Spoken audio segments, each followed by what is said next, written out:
principe est simple, un produit de saison, un producteur et une recette pour vous donner envie de passer en cuisine aujourd'hui et dans le cadre de l'opération Outre-mer sur France Télévisions pour raconter les territoires ultramarins.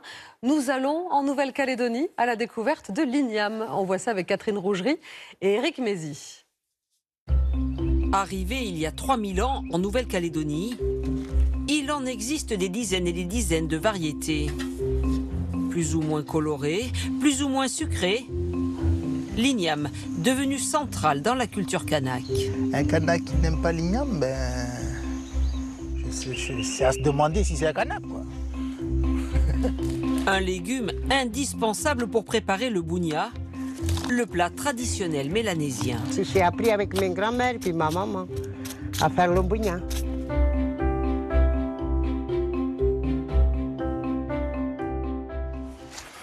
Sur l'île des Pins, à l'abri des regards, Régis Coité veille sur ces précieux légumes.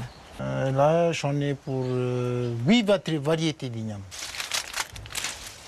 Ici, on dit le serpent. Ça, c'est le ngono. Ce producteur utilise des ignames entières issues de la récolte précédente et les cultive sur des billons, des petites buttes pour éviter les excès d'humidité. C'est pas compliqué de cultiver l'igname. Si tu aimes ce que tu fais, tu peux...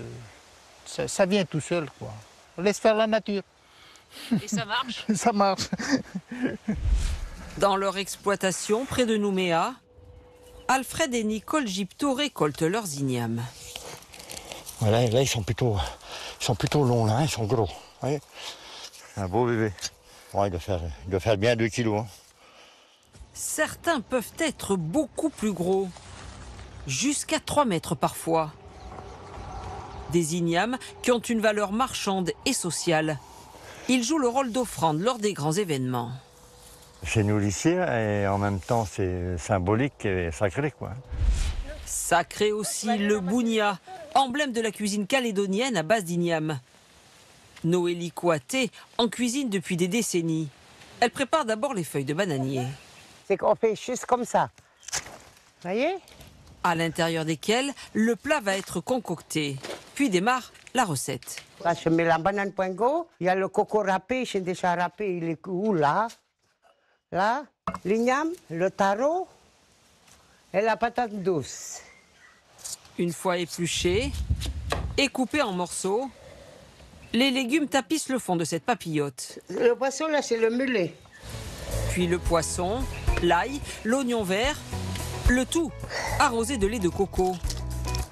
Une fois cette marmite naturelle refermée et posée sur les braises, il faut encore la recouvrir de pierres chaudes, de feuilles, de tissus et de terre pour une cuisson parfaite à l'étouffer. 90 minutes après, le bounia est prêt.